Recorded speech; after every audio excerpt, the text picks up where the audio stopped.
Okay, there we go. Okay, good evening, everybody. Good morning, wherever you are. Happy to get started with our webinar today. We have Marie Schoffer from Cornell College, who will talk about a very unique methodology at Cornell called One Course at a Time. And Marie will also talk about some of the programs. Without any further ado, over to you, Marie. All right, thank you.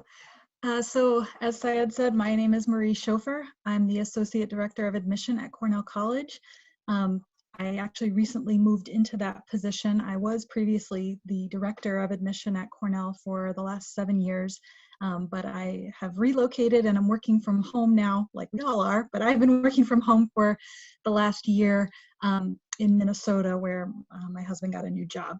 But I have been at Cornell now for 14 years, and although it is not my alma mater, it is a place that I have very strong affinity to, not just as my employer, but I have seen just wonderful outcomes for our students, wonderful experiences for our students, and so I feel very proud to work for an institution like this. Now, as Syed mentioned, I am going to be talking quite a bit about our unique teaching method, which is called One Course at a Time. But before I launch into that, I'd like to show you a quick video about the college.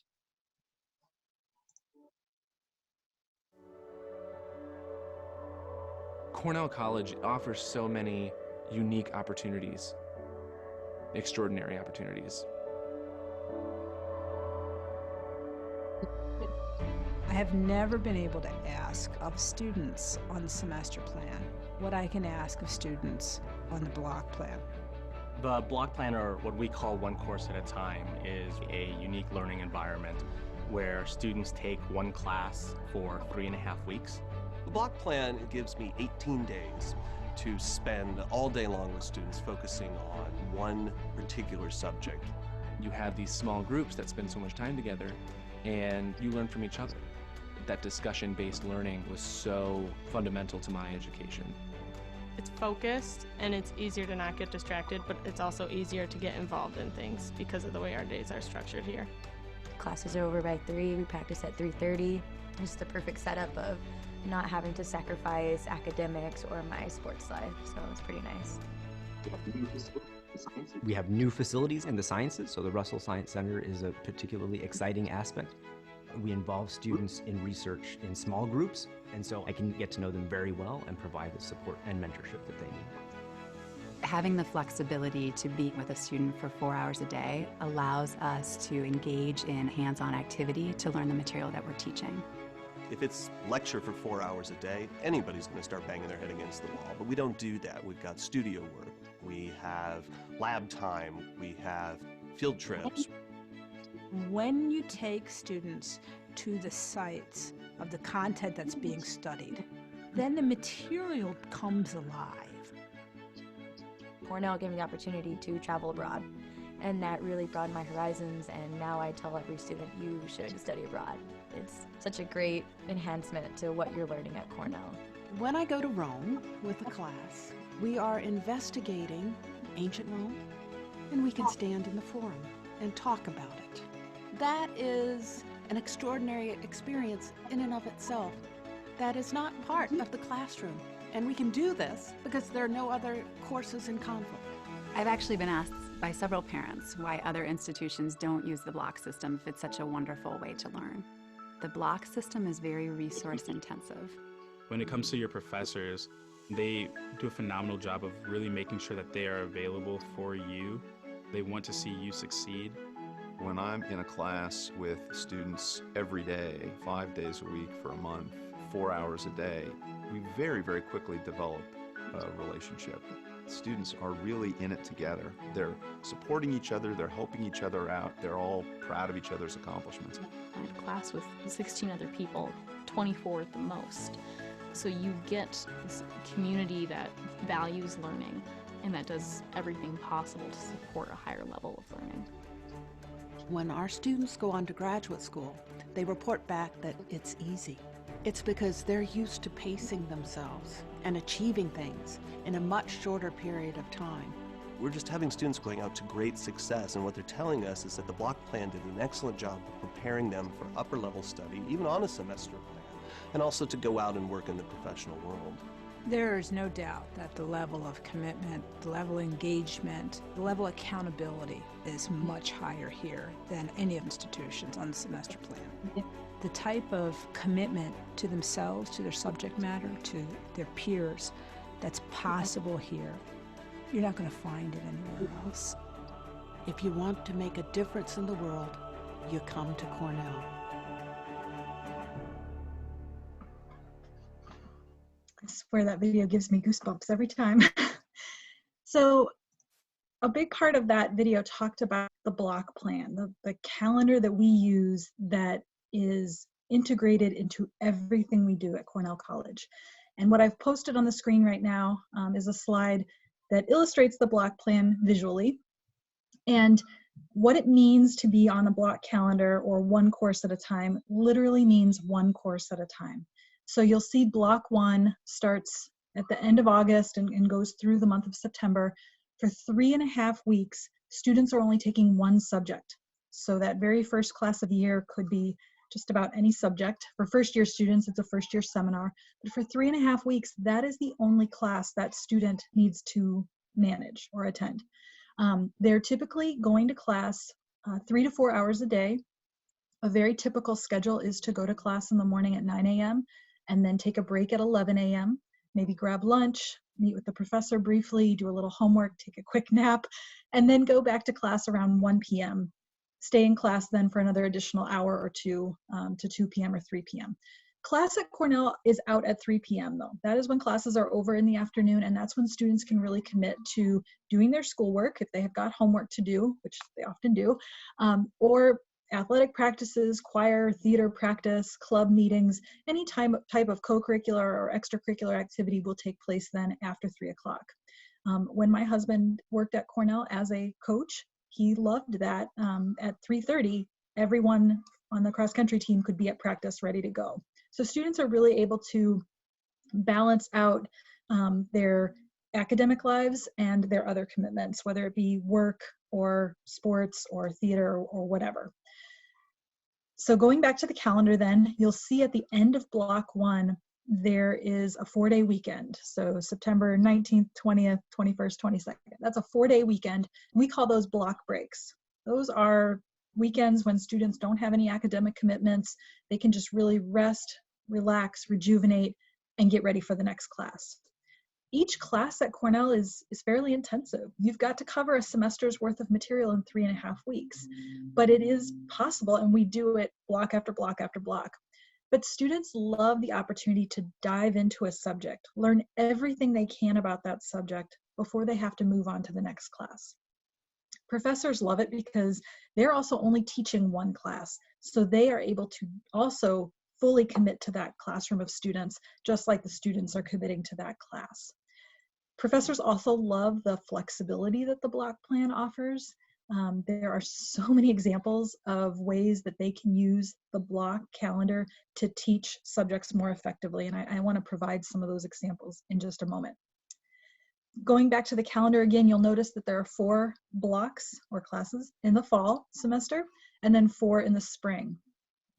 Because of the number of hours that our students spend in class during those blocks, these are actually 4 credit hour courses. They're spending a lot of time with contact with their professors.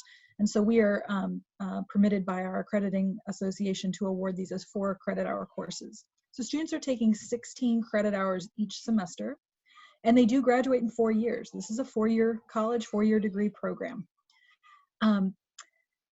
And the other thing I'll also note about the calendar is that we do still follow kind of a traditional calendar. Most colleges are starting their semesters at the end of August or beginning of September and then ending at the beginning of May. Our calendar follows that kind of similar amount of time, which is beneficial for students who are looking for research, internship, or job opportunities for the summer. They are not at a disadvantage because they are either going late into the summer or starting back early in the fall. So creativity, how do professors use this calendar? Well, one of the professors that you saw mentioned in the video is Professor Santi Hajabu, and she teaches in the Economics and Business Department. One of the things that she has done in her courses are business case studies. So At the beginning of a 3.5-week block, she'll have a business leader that she's made contact with in either Cedar Rapids or Iowa City, which are the two closest cities to Cornell, come into her classroom and present real problems that their companies are facing.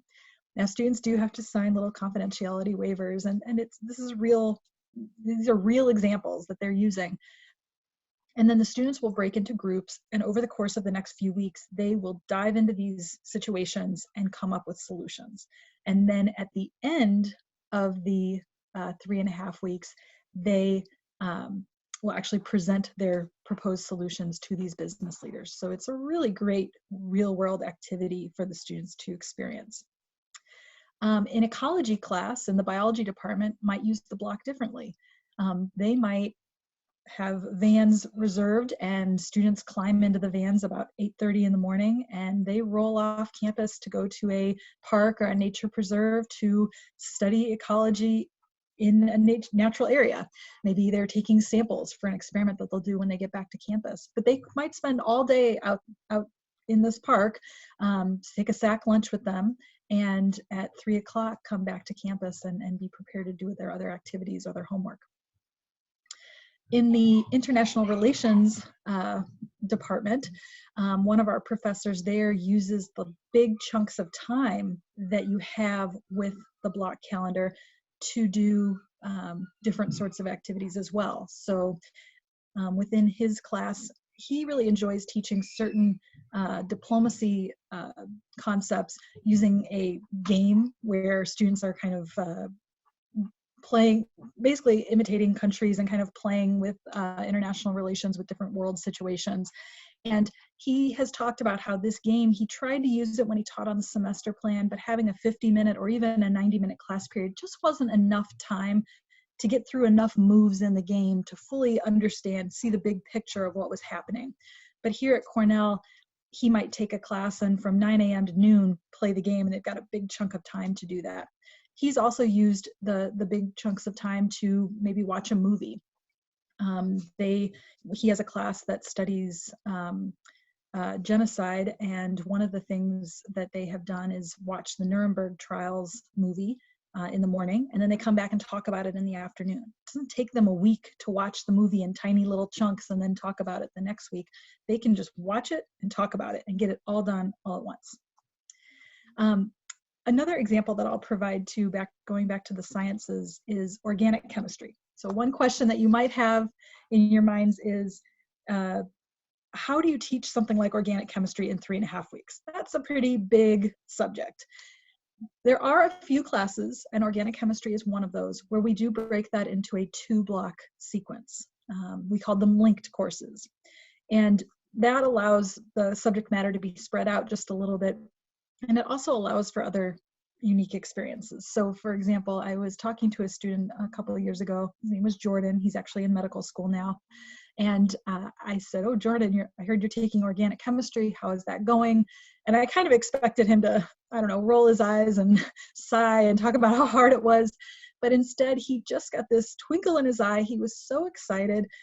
He said, "It's the best class I've had." And I just said, "I didn't expect you to say that." And with the linked courses, the first half of the organic chemistry course is more classroom-based, more theory-based, and then they move into the lab during the second block of that course, and they're almost exclusively in the lab.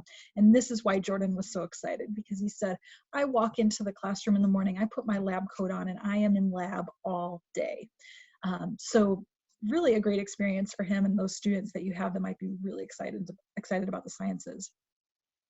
We also do a lot of co-teaching. Our faculty are just wonderfully creative with each other. And so I'll give you an example of a geology and a sociology professor teaming up to teach a interdisciplinary course on sustainability. And so they did various activities and field trips. One of the activities that I thought was quite creative was they baked blueberry muffins for the class, divided the class into groups, and then they had each group do a different type of mining technique on the blueberry muffin to try to extract the blueberries. There was mountaintop removal, there was drilling into the blueberry muffin. I mean, again, very hands-on kind of experiences, and we've got the time to do that. Let me move on to my next slide. I just want to show a different representation of the block plan. On the top, you'll see what a semester looks like at Cornell, taking the courses sequentially. On the bottom, see what courses on a semester, you're taking all those classes at the same time and having to juggle that load of papers and tests and homework assignments. All right, I've got a student quote for you next. My coaches have huge impacts on the way I approach tennis and life. All of my theater professors and guest lecturers have helped me believe in my artistic ability and taught me the value of long hours of hard work. My biology and chemistry professors have pushed me to learn amounts of information I didn't know my mind could handle. My language and humanities professors have helped me learn to see the beauty in the world.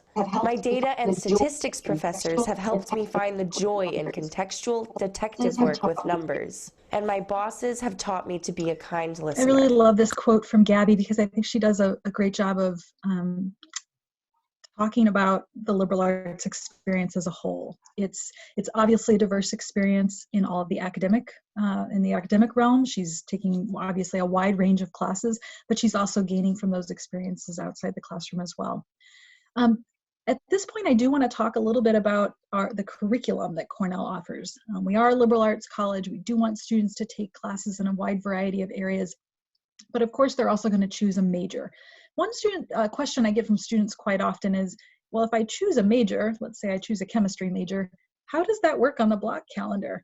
And the way it works is a chemistry major usually requires, or most majors at Cornell usually require about 12 courses. You've got a potential 32 courses to take during your time at Cornell. And so with a major that requires 12 courses, you may average 3 courses a year. You may take a few additional ones because obviously you're very passionate about the subject. But you'll intersperse those courses with other things in other areas. And our students at Cornell really value that. A student I knew from a few years ago was an incredibly talented physics student. She actually did research on campus after her freshman year during the summer with a faculty member. Then the very next summer was at the Los Alamos National Laboratory in New Mexico, which is a very prestigious place to get an internship. And then her final physics internship the summer before her senior year was actually at a university in Germany. But Laura also really loved creative writing. So she really relished in the opportunity to take a high-level physics course and then spend the very next month doing a creative writing course and just really enjoying the opportunity to open herself up to be a writer for a month. That's the beauty of the block plan.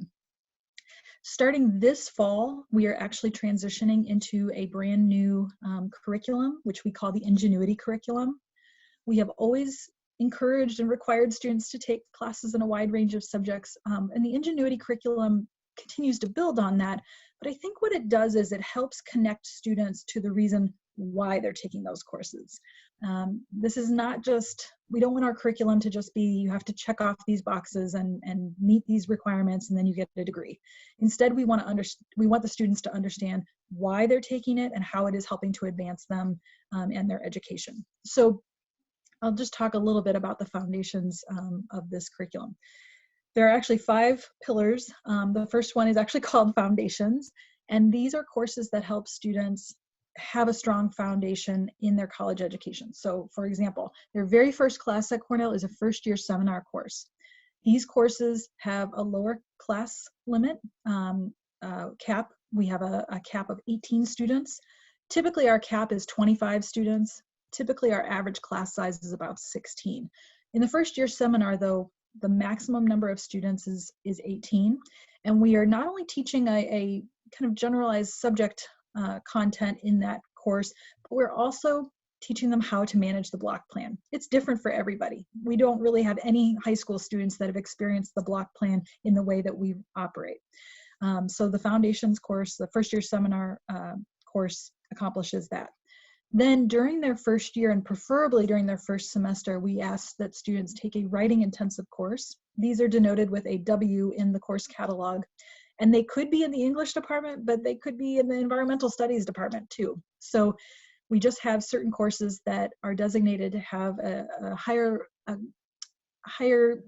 number of writing assignments and more writing assistance to help students get a really good foundation. We want all students to be very comfortable and prepared in their writing abilities as they advance, because they will be writing a lot of papers at Cornell. The next pillar of the Ingenuity curriculum is explorations. No matter whether a student is completely undecided about their major or if they are completely certain about their major, we still want them to explore some areas beyond their immediate interests. So we do ask that students take a few courses in a wide variety. Again, we offer them a lot of freedom, so it's not like they're having to take course A, B, or C to accomplish this. Then they move into building essential abilities. So as I mentioned, we do want students to be good writers, but we also want them to have other abilities too, such as quantitative reasoning. There are specific courses, again, not just in the math department, that can fulfill this requirement. And again, by having them take courses in a category called building essential abilities, we want them to understand that these are essential abilities that you need no matter what your major is, and they can potentially help you. Even if you're an art major, you need to have some quantitative analysis abilities. The fourth is ingenuity in action. What this means are the experiences that students may have outside the classroom, leading an organization or leading a community service effort, participating in research or an internship, those kinds of experiences that are going to further enhance their education but aren't necessarily a classroom experience. They do have to write a reflection. So if you're the captain of the basketball team, this could fulfill this requirement. One of these requirements, they are required to do two, but you have to write a reflection as to how did that experience help you to grow. And again, this is designed to help students when they when they leave Cornell and they're ready for their first interview for a job or they're applying to graduate school. We want them to be able to speak about their experiences and speak to the meaning that those experiences had in their lives. And then finally, the last requirement is Ingenuity Portfolio. And the portfolio is basically bringing all of this together so that students do have something concrete. It's a digital portfolio, but something concrete that they can hand to a graduate school or to a future employer to say, this is what I've done, this is why it's important, and this is how I could help you. All right, I've alluded to this a bit as I talked about the block plan, but I do want to go into this topic a little more in depth. Learning about boundaries. The learning takes place beyond the four walls of a classroom. This is something that's really special about the college. We have an amazing ability to go off campus and do field trips and also study abroad.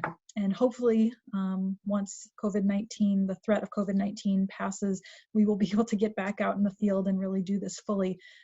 But Cornell typically has about 20 to 25 classes that will study off campus to one degree or another.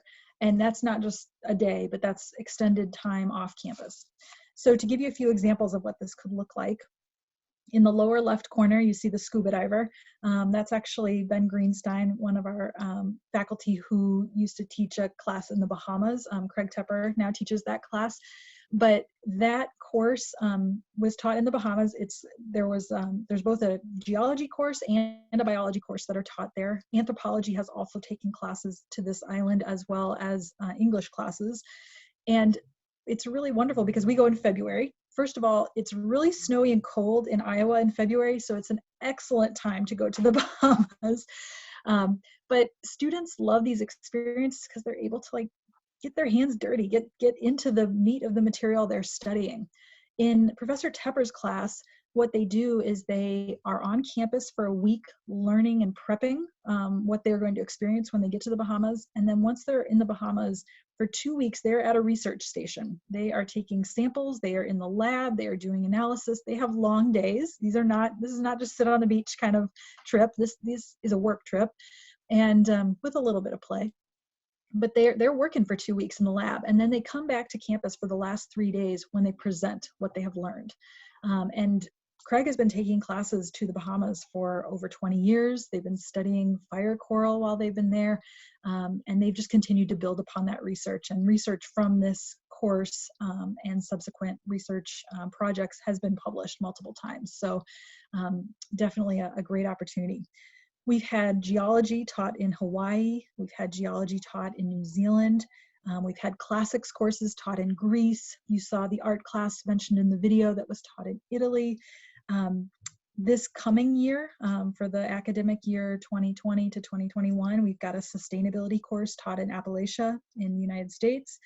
We have a theater course called 20 Plays in 20 Days that is going to be taught in New York, where they will see multiple Broadway plays. We've also had economics courses taught in China as well as Uruguay. So again, hoping that all of these courses can continue in the near future. This slide may be a little bit hard to read, so I apologize for that. But essentially what I want to share about this slide is that we do not intend to handhold students through their 4 years of college, but we do support our students and help guide them to resources that are on campus. So especially their freshman year, we want to make sure that they are aware and have access to these resources so that they can get a great start in their education. So I'll point out a few of those. First of all, I mentioned that first year seminar course. They will have a faculty member who is aware that they're a freshman and probably adjusting to the block plan. That's somebody that can be looking out for them. But they will also have a first year seminar instructor. And this is just a secondary person who assists the class. And they're not necessarily a faculty member. They could be a staff member on campus. They could be an admission counselor. One of my colleagues helped with one of the courses. Could be a coach, could be somebody in the student life office. So there's a wide variety of people who can help in this role to help mentor and guide students. Students will also all have an academic advisor. Regardless of whether they have a major in mind or if they're undecided as a freshman, they are assigned an academic advisor. And one of my favorite things about the way that we do our academic advising is that students are placed in a first year seminar, but they do not choose any other courses until they speak with their advisor during new student orientation in August. Then they choose courses for blocks 2, 3, and 4. Then they meet their advisor again later in the fall to choose their spring courses. And then they meet the advisor again a third time to talk about their sophomore year courses. So at a minimum, they're going to meet their advisor 3 times during their freshman year, but likely more than that. And that is a huge benefit. For me in particular, I know that when I went off to college, I just guessed at what I should be taking, and it was okay, but not great. So instead, we give some additional advising at that point. There's also upperclassmen students who are going to be great mentors to freshmen. We have RAs in the residence halls, the residence assistants who are upperclassmen who can help guide students, especially on the social side, making sure that they're getting connected. And then also their peer assistant who guides them through the orientation week and beyond. We have programming that extends not just during the week of orientation, but throughout the first semester. And then this slide also kind of reinforces that element of support. So this is an aerial shot of our campus. It's a gorgeous campus. We're located in the town of Mount Vernon. We're not on a mountain, but we are on a hill. And when you're walking down that central sidewalk through campus, it's called the Pedestrian Mall, or the PED Mall for short, you can actually get really beautiful views out into the Cedar River Valley and off into the countryside. It's quite scenic. But right now you're seeing where our residence halls and our dining services are located on campus. Next, I've got the chaplain's office, campus safety and health and counseling services highlighted. Those are all available right on campus for students. Here are some of their extracurricular activities on campus regarding athletics, the arts, intercultural life. And then these blue boxes represent the academic buildings on campus and where you'll find classes, faculty, as well as the library right here in the middle. And then finally, the green boxes represent kind of when students are ready to take that next step. So alumni networking is at the bottom, student employment, and then Berry Career Institute. And I want to talk about the Berry Career Institute in just a moment. Okay, this is our location. Cornell is, like I said, located in Mount Vernon, Iowa. Mount Vernon is a town of about 5,000 people. If you have students that are a little nervous about going to a smaller town, I understand. I was also nervous about moving to a small town 14 years ago. And I can tell you with all honesty that when I did move last summer to Minnesota, I cried a lot of tears leaving Mount Vernon. It is a wonderful, wonderful community, and it is very appreciative of having the college there, and the college is really appreciative to be located in such a wonderful place. One of the reasons that I really liked the location too was that I never felt isolated. Cedar Rapids, Iowa is the second largest city in the state of Iowa, and it's just 15 minutes to our west. You can get to the airport in 20 minutes. It's quite convenient. And then Iowa City is about 30 minutes south. And so between those two cities, there's a quarter million people living right in what we call the corridor area.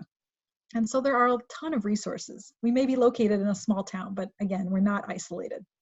And then as you can see from this map too, we're within a 5-hour drive of many major cities. And these cities are great for us, for students. They can go and visit these places on block breaks. They can also take advantage of internships here and beyond. We certainly do a lot beyond this ring.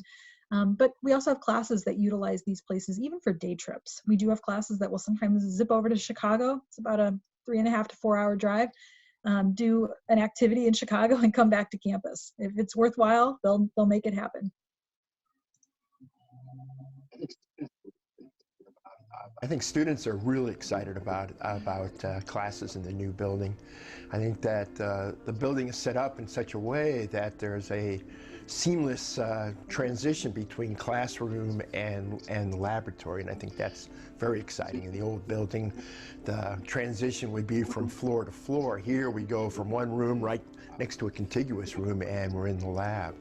The other thing that's pretty exciting about this building, I think, is the open spaces. There's lots of open spaces for faculty and students to interact. Should have given this slide a little more preface, but this is our new Russell Science Center. It opened, I guess, not last fall, but the fall before.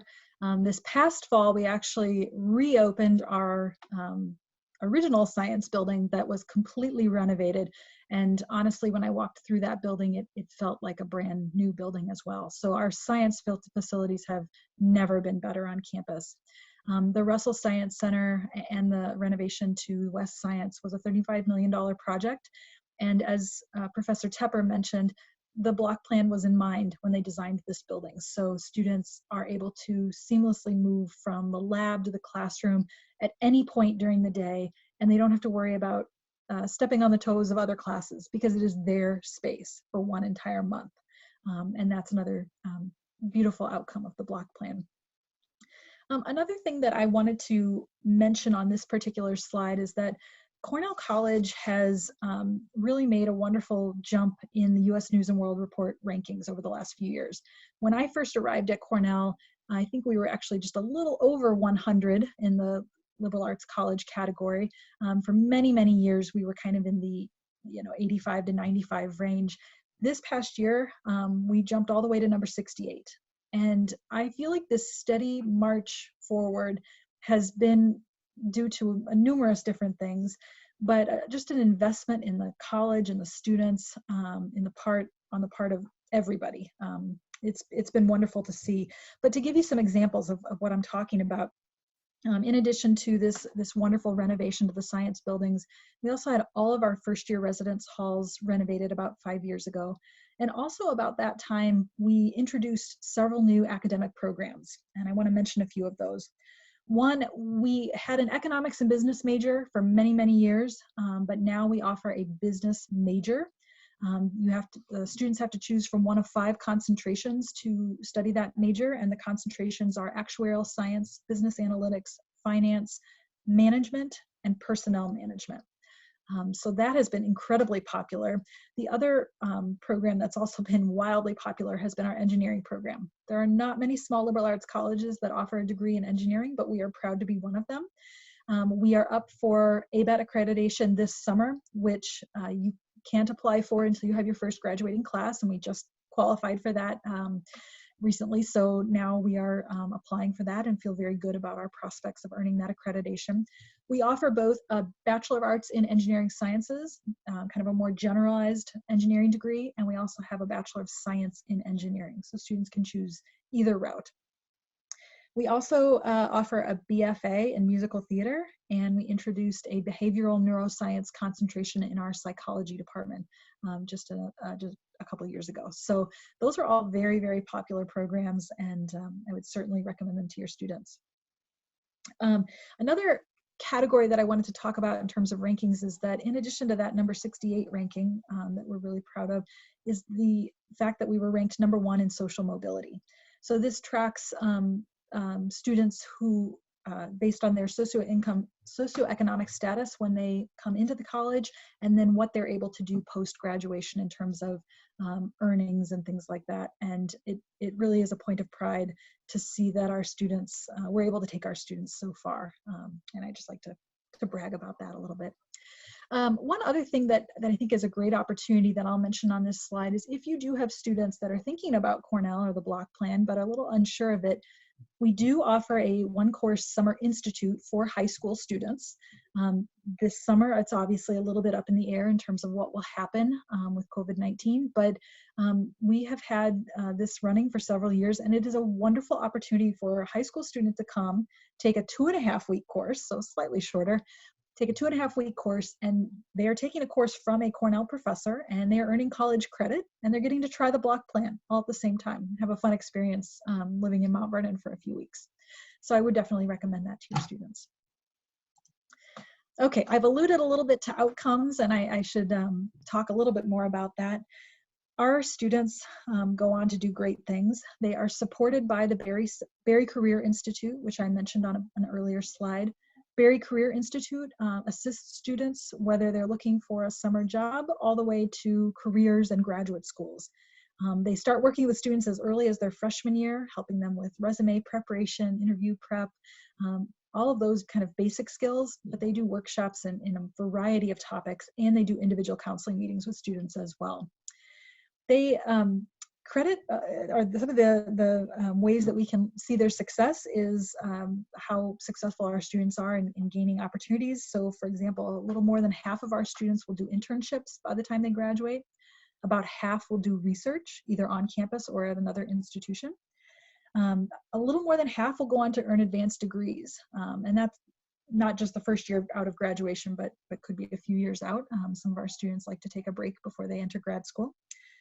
We have in the last few years done a much more intensive job of trying to track our students who are going into career paths. And last year, 96% of our students who were seeking employment had employment 6 months out from graduation. So I think we are, that success is showing. In terms of graduate school, I'll talk a little bit more about that. We do have a 91% law school acceptance rate, which is a little bit higher than the national average. And we have a 76% medical school graduation rate. And this is twice the national average. So something we take a lot of pride in. All right, paying for college. Quickly mention this. This slide is not necessarily perfect for the international audience, but I will say we do have a net price calculator, and students can use that. We do have merit scholarships for international students, and these scholarships range from $20,000 all the way up to $34,000 per year. We also offer fine arts scholarships in music, art, theater, and dance. There are smaller awards that are $5,000 or less that can be stacked on an academic award. And there are also actually some larger fine arts scholarships that students can earn, and those actually go all the way to full tuition. So if you have a talented fine arts student, they could be eligible for one of those. It does require a separate audition portfolio to compete for those. We are also offering a small amount of need-based financial aid. We have not done this before. This is our first year, and so we're really looking to help those students who might need a little bit of additional assistance on top of a scholarship to be able to enroll at Cornell. And we do have a campus employment program for our international students. I've got one more slide, and then I'm happy to take questions. And this is kind of a fun one that is a video of our students talking a little bit more about Cornell. If I could describe Cornell in one word. If I could describe Cornell in one word. Just one? One word. One word. One word. It would be challenging. Remarkable. Unique. Opportunity. Involvement. Family. Home. Community. Togetherness. Intense. Open. Engaging. Focus. Experiences. Motivating. Caring. Amazing. Outstanding. Home. Unique. Community.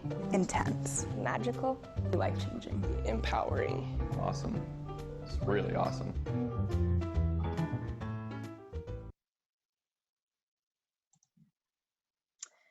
All right, and I'd be happy to take any questions you might have. All right, thank you, Marie. I'm going to turn my video on now. Hello, everybody. I was hiding behind Suchita Ori's name. I'm not Suchita. So I have some questions here, but I'll ask one question from you, Marie, and then I'll go ahead and turn on everybody's audio so that folks can ask their questions directly. But before I do that, please post your question in the comments so that I can invite you to speak. Otherwise, it might get a little messy here. So Marie, I wanted to ask you the first question is, when you talk about blocks, and Daryl was referring to this question also, please give more information about these block classes. Are students divided into different subject groups per block? So there are about 65 to 70 courses offered each block. So there are so many different subjects to choose from every month.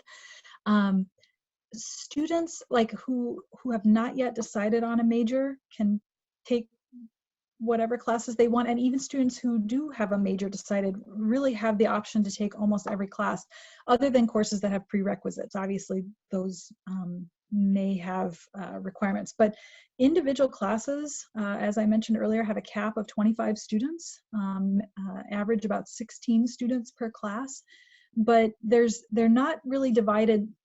Cornell College is not divided into any sub-colleges. So really students do have the wider array to take any classes that they want.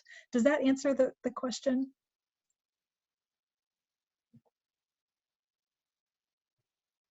Sorry. Hedera, do you want to comment? Any follow-up question on that?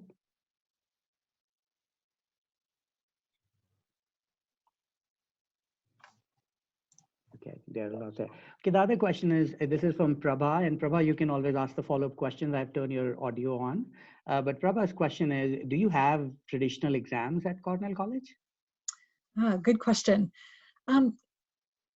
If traditional is defined as multiple choice, I would say no. I actually, about a month ago, 6 weeks ago, before we were all isolated, was at a presentation with two faculty, one from the economics and business department and one from biology, and somebody asked a question about multiple choice exams, and they both looked at each other and said, I don't know anybody who does multiple choice exams.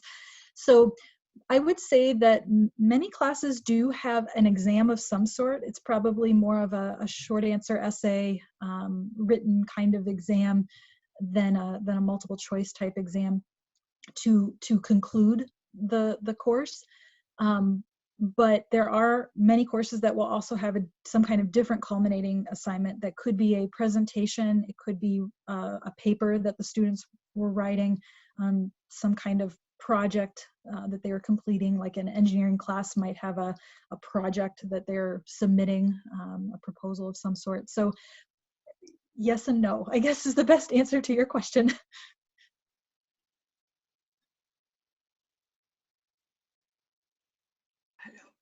Hello, Mary. Yes. Yeah, go ahead. I hope you can hear me. We can. First of all, I would like to thank you very much for your presentation. And thank you for your answer. I would just like to ask you whether when you have the questions, is it at the end of each course? Like you just mentioned the written questions or whatever. Is it at the end of each course that you do have it? So every course, again, is going to be a little bit different in how they assess students, but one of the, an English class, for example, may have shorter responses that are due, maybe a short response during the middle of the week and a longer paper even due maybe at the end of the first week or the second Monday. But they might have like 3 small assignments and then 1 big assignment to conclude a class. But one of the things that can be challenging about the block plan is that it puts a lot of pressure on the faculty to get feedback back to students quickly. Students need to know, am I on the right track? Am I learning this material correctly? And so if they turn in an assignment, a quiz or anything, faculty have to turn that around very quickly. Thankfully, faculty only teach one class at a time, so they are able to accomplish that. But that is kind of a unique element of this course or this calendar. Okay, thank you so much, Mary. You're welcome. Okay, hi, this is Hemlata. Thank you so much for the wonderful presentation. I had a question, but this is regarding the summer program. So I do see on the college website that there are three, summer program that has been, planned for high school students. With all the changes that is happening around the world at this point in time, many universities are changing those models into online model of, teaching, even so that students who have signed up or would like to sign up for a program can make best use of it. So any thoughts with that regard from Cornell? Is there any plan to engage high school students online? Or if there is something on similar lines, we would be happy to hear from you. Thank you. Yeah, thank you for your question. We ideally, we would like this to be an in-person experience. As of right now, with the current situation, we realize we may have to move to an online format. We are currently, for our traditional students, using an online format, and we were able to quickly adapt to that. Again, the block plan is very flexible and adaptable, so we were on spring break when we knew that we needed to start isolating our social distancing, and we just moved all of our Block 7 courses right over to online courses. So that worked out quite nicely. With the summer program, again, we're really hoping that we can have it in person on campus, but we don't know if that's going to be possible at this time. And I think a decision is going to be made in the next week or two what direction they decide to go with this year's program. In the future, I do believe that, again, we would try to go back to having that on-campus model. For this summer, though, if they do decide to go to an online version, I would think that they would still open up the possibility of taking new applicants. If you have students that, for example, wouldn't be able to come here, but would still be interested in trying out a block calendar, just recognize that this is not our preferred nor our traditional way of teaching using the online model, but I do think our faculty are extremely adaptive, in part because of the block plan, and are making the best of it. Sure, thank you. I had one more follow-up question. I'm sure with your experience, you would have seen students, especially from India, or giving those examples from Asia. What are the through your experience, what do you think are the preparations that students can have, which would help them, be more comfortable or more prepared before they get into your institution? What are the important aspects or things that you recommend students to keep in mind? Boy, that's a great question.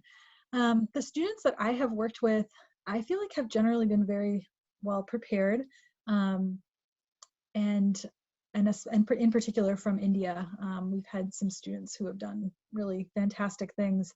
I think for any student, I think it's just a matter of kind of just being mentally prepared for the experience. And I say that in the sense of all the students that come to Cornell, like there's hardly any students that come knowing somebody else. So the students from India who don't know a soul at Cornell, they're going to be in a very similar situation to most of our students. They're not going to be, feel like they have to break into the crowd of students who already have connections. So I think that that's a benefit, but it is really important that when you go off to college is to be open-minded, try new things, not be afraid to talk to new people and experience new things, go to new clubs, try it out. And I think that honestly is one of the most important things. Another thing I will say is that I feel like many of the international students I work with are very high achieving academically. And I mean, I know personally I was a good student, but when I got to college, I thought, oh, I don't need extra resources. I don't need to go to the writing center. I don't need to get someone proofread my paper. I can do that myself. And really, I wish I would have taken more advantage of that. And I feel like Cornell students, Cornell does a really great job of breaking down the stigma using those resources. So, for example, in a first-year seminar course, it will likely be required that every student in that class go to Writing Center at once to have a paper proofread, so that they have that experience and they see their peers going, and it's okay. It's going to be really helpful, actually. So that's another thing I guess I would say to students is, like, be open to asking for help. It's not a sign of weakness. It can actually really be a benefit. And we have students who are like going on to grad school in English who are asking for their personal statements to be reviewed at the writing studio. That's okay. Okay, Sakina, go ahead. Yeah, hi, Mary. Hi. Hi. I just wanted to share some good news and then go ahead and ask my question. One of my students just texted me in the morning that she's got into the PhD program, and that was her dream, to get into Cornell College, and she's so happy about it. And I said I'm going to tell this today in the evening when I meet Mary. So that's just the thing I wanted to share. Great. I'm on. So my question was, what are some accommodations given to students who face, disabilities, be it mental or physical disability? Yeah, great question. So we have a couple different offices that can support students in those ways. So let's say that it's a physical disability or a learning disability. We have a student support office, and there's two full-time staff members who work with students who are able to receive some type of accommodation, whether it's extended test time or help with note taking, or a variety of different accommodations. One thing that I really encourage students to do is, if they know that they are going to need some accommodations in college, or have questions about how their learning style might be a fit for the block plan, I always connect them to the staff in this office. Brooke Paulson is one of the staff members, and she meets with prospective students regularly to talk about, here's an example syllabus for a class in the major you're interested in. What do you think about this? How would your strengths or your weaknesses interact with this kind of syllabus? They have those kinds of conversations, and I think it's really helpful to the students and the parents who are trying to make decisions about, is this really a good fit or not? I will say the block plan for some learning differences can be wonderful, and it can also be the worst thing ever. So it really kind of depends on the student and the challenges that they face individually. If it's a physical impairment, we also do everything we can to make accommodations there. And we have students who have different disabilities on campus, and they are able to navigate our campus. But again, we have very frank conversations with students. So if you're a student who maybe uses a wheelchair or a walker, you need to be aware that it snows and there's ice, and it's not going to be always cleared flat down to the pavement, because it's just impossible in our kind of climate to do that. So, again, we just want to have those conversations up front to make sure families know what they're getting into. We do also have a health services center on campus that I showed on that one aerial picture of the campus. And our health center staff is also really accommodating and helpful to students who maybe have some kind of health condition that needs some additional monitoring or would require some additional assistance. We do have a program now at the college where, if a student comes to campus and they don't have a car, if they require transportation to get to a medical appointment, we will help them with that and provide that transportation. So the student doesn't need to be worried about that. There are two clinics. I mean, there's a clinic on campus, but they can't prescribe medications. There are two clinics in town that are within walking distance. It's about a mile walk from campus, or 1.5 kilometers. So not the easiest walk, but it is possible. But again, we now provide that transportation, so students wouldn't even have to walk that far to get to the medical center. Thank you. Great. Jenny, go ahead, ask your question. Hello, everyone. Hi, Mari. Hi. Thank you very much for a very informative session. I just have two questions. The first is, it's a pretty easy one. What is the percentage of Indian students on campus approximately? That's a great question. We have, overall, we have about 1,000 students on campus, and we have about 65 to 70 are international students. Mm-hmm. And I would estimate, I don't have the exact numbers in front of me, but I would guess that there are probably 5 or less that are from India. All right. We have about, I think it's like 15 countries represented. China is the largest group, but I think there's like 30 Chinese students. Okay. So you also mentioned of all these wonderful courses that students can take off campus. Would the expenses for the same be covered in the tuition fee, or would they have to pay additionally for these? Good question. There are additional expenses for those off-campus courses, but the expenses are only for the travel expense. So the student has already paid their tuition. They're not paying any additional tuition fee for the class. So it's just for like airfare and lodging and food potentially. But we really try to keep those costs to a minimum. The trips I think are fairly reasonable for what they're getting. So for example, the class to the Bahamas I think is something like $1,200 for 2 weeks in the Bahamas, which is pretty. I don't know if you could do that on your own for that amount of money, and that includes the airfare and everything. We've had a class that has gone to New Zealand for an entire month, 3.5 weeks, and that class is usually about $4,000. And again, I don't know if you could do that on your own for that amount.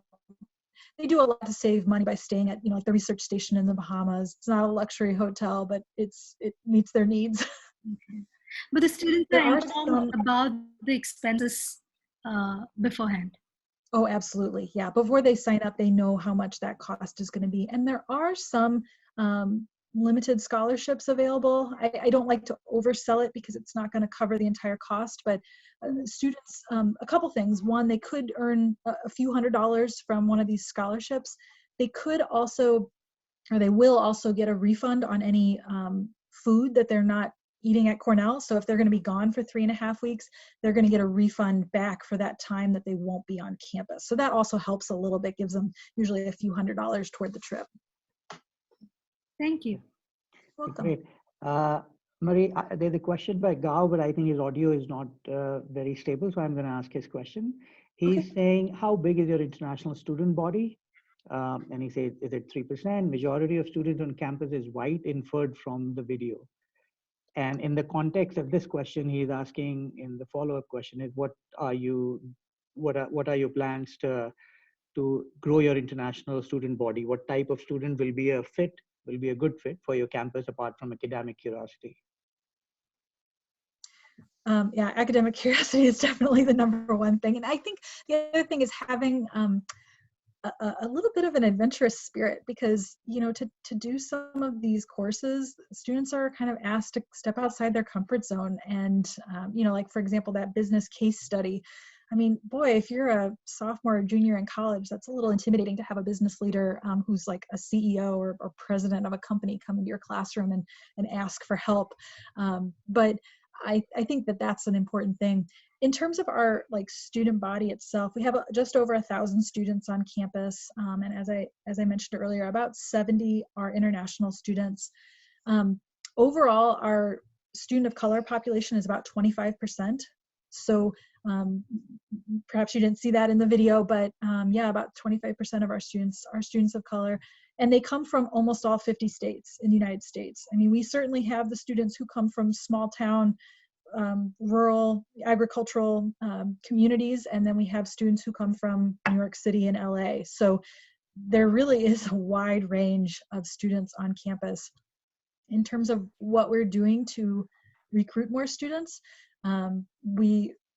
because of Cornell's unique academic calendar, I think we do attract students from all over because there aren't many colleges with the block calendar.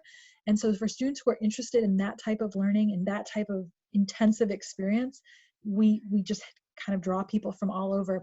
But we also really try to have representation as much as possible. So we send our admission counselors all over the country and around the world. I was actually supposed to be with Syed right now in India. but I'm here in my house. But yeah, I mean, we're definitely hoping to grow the number of students that are coming from India, because I just feel like it's a great fit, especially now that we've broadened our academic selections. I just think that it's a great fit. All right. Another question by Manal, and I'm going to ask her a question as well. How does your school deal with an emergency situation like the one we are now in for international students? Are they expected to leave? Can they stay in case they cannot leave? Do you provide support? Yeah. So just generally, because I had been a director at the college for many years, I was able to sit in on some of the initial high-level meetings talking about what are we going to do as we were facing this pandemic. And I have to say that I was incredibly proud in the way that things were handled by my colleagues at the college, by our president, by our vice presidents, by our board of trustees, because over and over again, we would start our meeting saying, our number one priority is the safety and health of our students, our faculty, and our staff. And it just, that was how we started every meeting. Every decision needed to be based on that. And I think we really did a great job of holding true to that. And from the get-go, we also knew that there were going to be students, and particularly international students, that were not going to be able to leave campus and easily get home. And so we always made an accommodation for those students to be able to stay on campus. And I think right now we have something like 33 students that have decided to remain on campus. I know that there are students, like I know of one international student who is on the tennis team, and he went home with another tennis player. And so he is, you know, he had a connection and was able to stay with a family here in the States.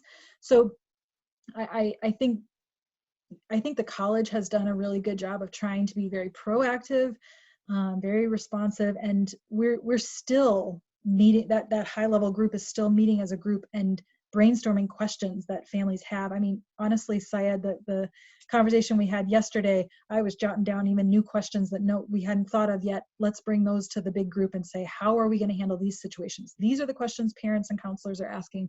This is how we, this is what we need to have an answer to. So again, I've been really proud of the way the college has handled the situation. Okay, another question that Daryl posted, I didn't see it, and I had a related question as well, but let's answer his question first. Daryl is asking, I wanted to ask whether there is a limit of the number of subjects, as in courses, on students. So the maximum number that a student can take is 32. That's 8 per year. Some students do bring in some credit with them. Either they've maybe got a little bit of dual enrollment credit from high school, or maybe they've taken like an IB or an AP exam and they can bring in some credit that way. And students can also earn a little bit of credit, a quarter credit, for participation in like the orchestra or the choir over the course of a semester. And so that can add up slowly over time. But when it comes to an individual block, so a 3.5-week time slot, you really can only take one course. It would be overwhelming to take more than one course during that time period. And so for that reason, we do limit students to one class per block. Students do have an option if they'd like to take courses over the summer. Typically, they do that through another institution. We have joined a consortium of colleges that offer online courses. We do not ourselves offer online courses typically, but students can go to that network and take a course, and with the way that it's set up, they know that that course will transfer back to Cornell. They don't even have to necessarily ask for confirmation. They know that on the front end just because it's listed in this particular portal. So that's another resource for students. There is an additional cost, of course, for those taking courses over the summer, but that is an option for students. Okay, we have time for just a couple of more questions. Let's take Gao's question, very yes or a quick question. Do you currently have any Thai students on your campus? Thai students? Oh, that is a good question. I do not believe so. There we go. No, I don't. Yeah. Gao, go ahead. Send some Thai students to Cornell. Okay, another question on courses, Marie. So for example, let's say I'm a student at Cornell and I take, let's say, biology. So in that entire block, I am only studying biology and all of my classmates are just studying biology. And our professor is teaching us, just us. Is that professor teaching anything else during that entire block? Nope, just you. So just us. So we are kind of married to each other. That professor is only teaching us, and as in our cohort, and we as students are not taking any other course. Does that mean that, and I want to know, I know theoretically it means that that professor could take us out on a field trip, we can do whatever, because that professor has no other responsibility for that block. So do professors take leverage of this opportunity? Do they take students out and they visit out and do some, there's so much more that you can do. Oh yeah, absolutely. And little stuff like a few weeks before we went to spring break, when we were still on campus, I saw a cute series of photos on social media where one of our statistics professors had joined a class that the class had organized, like a late night study group before a study session before a test, and she bought pizza for them and brought it to them and shared pizza and helped them go over some of the problems they were having. But that's the kind of dynamic you can get on the block plan, because she's not overwhelmed with another class. She could say, hey, let me come and help you guys. If you're all working together on campus the night before this test, let me come on campus and help you with the problems or the questions that you're having. But yeah, they definitely take advantage of this. It's amazing how many examples there are of how they do it. And also sort of a related question. It's not so much for I'm asking this more as someone who runs a company. How much of a strain does it put on a college like Cornell, because you have a very unique methodology? So your classrooms are not used so much. I mean, as an organization, how much of a strain it is, and how much do you internally talk about heavy lifting a methodology like this? I would say that it is like the Melinda Green, one of the professors in the video, she brought up how some parents ask her, why don't more colleges do this? And it's a perfectly fair question. Mm-hmm. And really what we have found is the answer is, one, it is more resource intensive. You have to have a seat for every single student at the same time. You can't recycle those classrooms multiple times. So it is more resource intensive in that way. Having said that, it's also because change is hard, especially in higher education. People are like, semesters work, so why change? And it works for the most part, but it doesn't work for everybody. And again, that's a point of pride that I take, is that I work for a place that's different. And there are students out there who need something different or who want something different, and we can offer that. Now, in terms of that resource question, that does come up sometimes. I won't say that it has never come up, like, should we think about going back to the semester plan? But I can tell you those ideas are pretty quickly dismissed. Not that we don't ever talk about them, but it's like, no, we like who we are, and yeah, maybe it is a little more intensive, but we've clearly found ways to make it work. We aren't charging far more tuition than other schools, peer schools. We are kind of in line with our peers, and so we've found a way to make it work. And I don't know the budget sheet, so I can't exactly tell you how, but we do. Is there any other college that you know of who have a similar block calendar? Yeah, so a little bit of the history. So Colorado College actually started the block plan. I don't know if they stole it from somebody else, but they started doing the block calendar in the 70s. And we saw that, and our professors, were thinking about how our students were very overwhelmed, taking multiple classes, not able to focus as much. And so they decided we should give this a try, and they voted to change it. So we've done the block plan since 1978. So now it's been over 40 years. I don't think we're going to be changing to a semester plan anytime soon. But there is a long history there, and we've had a lot of practice at it. Okay. We have one final question by Anjali. Sorry, Anjali, I didn't see this. It was posted here, but I'm going to read it out. The Central Board of Secondary Education, which is one of our national boards here in India, will bring in applied mathematics for classes 11th and 12th in all schools affiliated to it from 2020-2021 academic session. How does it affect admission, and how does it affect a student who needs to have higher course of maths? Well, that's a great question. And I think we'd really have to evaluate that with each student individually. And I mean, we're looking for students to have kind of a base level of readiness Obviously, if they want to go into engineering or physics or math, it's nice to have some higher level math before you get into college.